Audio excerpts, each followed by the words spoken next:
Now I really do look like a criminal. It's done wonders for me. These videos are not for children. If you're a children, then piss off.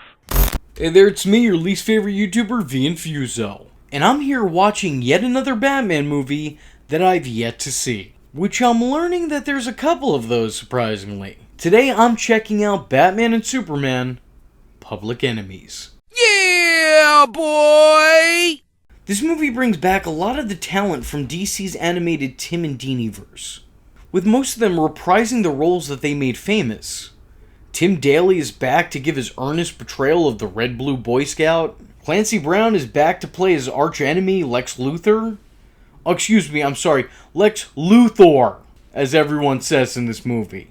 CCH Pounder, what a name that is, once again does a hell of a job playing Amanda Waller. Jennifer Hale is cast once more as Killer Frost. And of course, Kevin Conroy is back to play Batman. Because he is Batman, you moron. Unfortunately, it also brings in Smallville alum Allison Mack to play Power Girl, years before we learned that giving this girl power was a very big mistake. Casting Dr. Cox as Metallo? Why? If I was going to put that guy in any DC role, it would be an older Oliver Queen.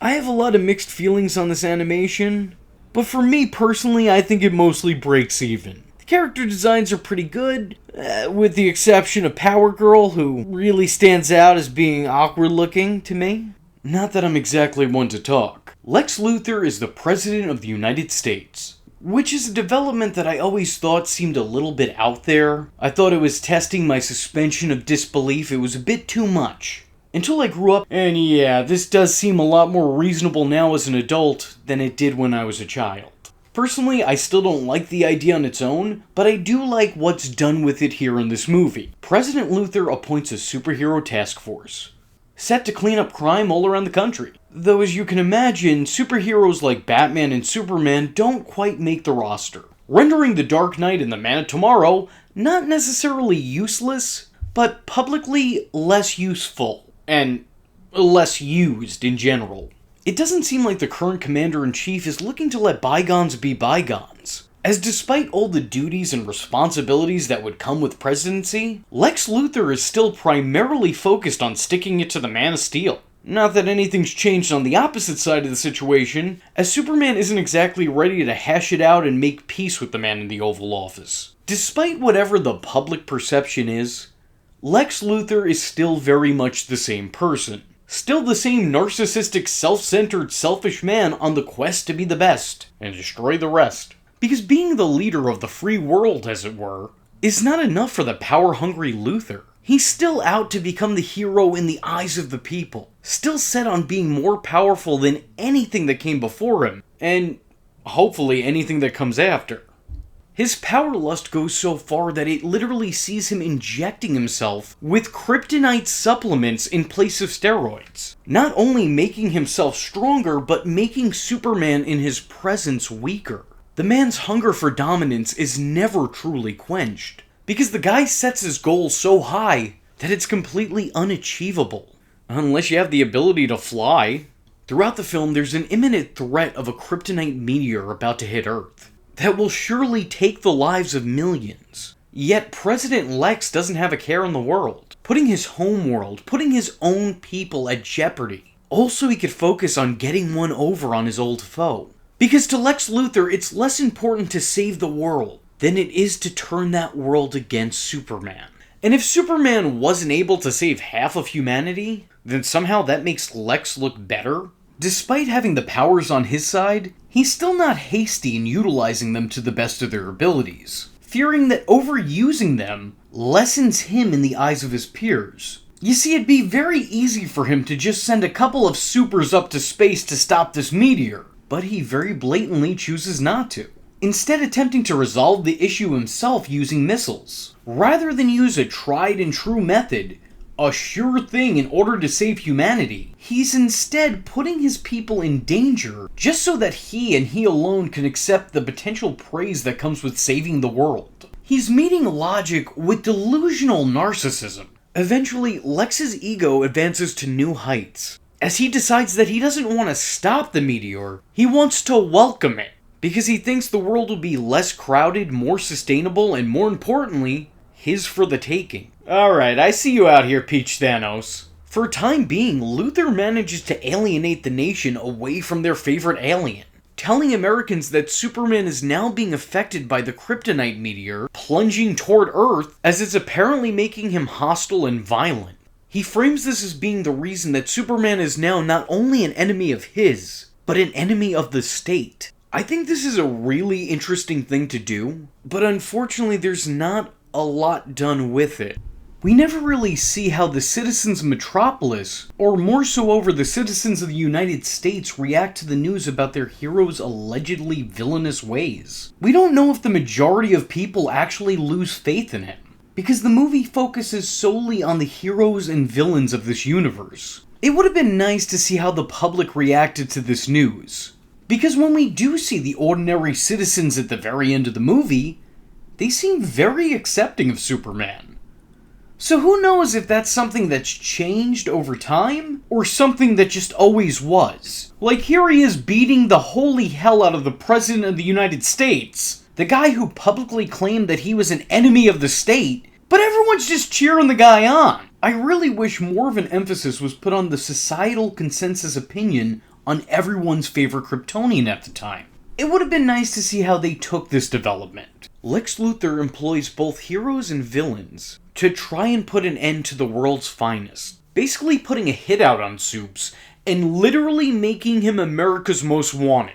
Not only would every ordinary citizen be on the lookout for him, but now there's a whole slew of baddies nationwide looking to claim a $1 billion bounty that was put on the hero's head. I have to add, while Clancy Brown is still very much reprising his role from Superman the Animated Series, this movie adds a very creepy edge to that character that wasn't previously part of the role. Tell me something, Power Girl. Now that you've been up close and personal with Luthor, how do you feel about him? He makes my skin crawl. All throughout the film, there's just a certain creep factor that was never present in Lex Luthor prior to this. Especially when he does this to Amanda Waller.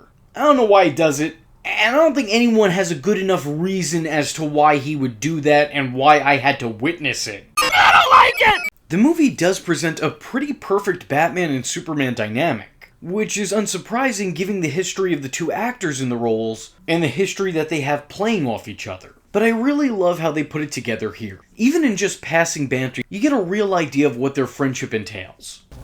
I don't know if I'll be fast enough to get it before the wound closes. Where's the Flash when you need him? Do me a favor and lose the sense of humor. Do us both a favor and buy one. You're late. What took you? I honestly don't think you'd understand. Lois? Mm-hmm. You're right. Why is it the good villains never die? Clark, what the hell are good villains? The way that everything is written, and the fact of who's involved in making this movie, makes the whole thing feel like a darker episode of the original animated series. So, of course, I kinda dig it.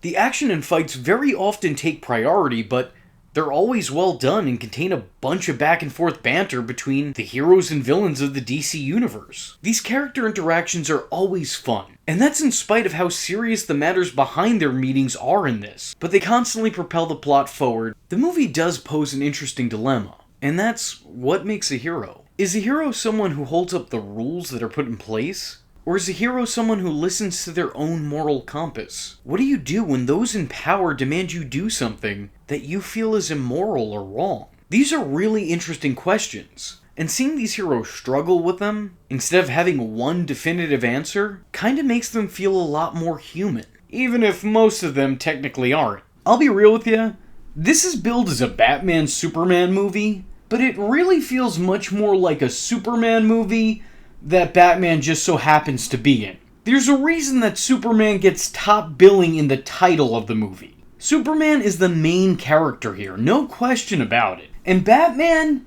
well, he's just kind of around. It is through and through a Superman adventure, and Batman just so happens to be his tag-along. I'll tell you who really shines in this movie, though. You might have already guessed it considering I've spoke about him a lot in this review, but the answer is Lex Luthor. If you're a Double L fan, this movie here is for you. because he is easily the most interesting aspect of the film. I really think that Clancy Brown shines here. Granted, he's always been a fantastic Lex Luthor, but here specifically, he is the most prominent highlight of the runtime. I really enjoyed this movie for what it was. And truth be told, I'm a little disappointed in myself that I don't have more to say about it. It's a fun watch, it's solid in the entertainment department, but if I'm being honest, there really isn't a whole lot for me to analyze. If you're a fan of the Tim and Deanie-verse, and I can't imagine why you wouldn't be, then I would highly suggest checking this movie out. It's well worth your time. Hopefully I can say the same for its follow-up, Superman Batman Apocalypse. You never know how sequels or follow-ups are gonna go with the DC animated movies. If you like this video, let me know in the comment section below by saying, Lex Luthor is my president. And with that being said, I was your least favorite YouTuber, Infuso, and I thank you for watching. Hope to see you in the next one. The voice of the people must be heard. I am the president. God bless America. God bless me. I am vengeance.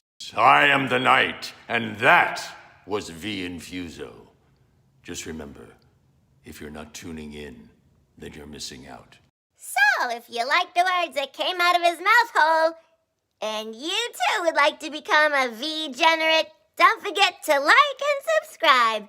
Thanks for watching, nerds! And if you're not joining the fun, you're in for one bad day.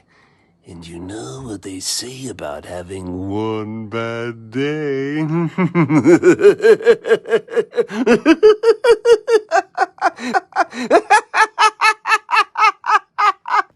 Catch him next time. Same bat time. Same bat channel. Are you all right? Say something. Shazam!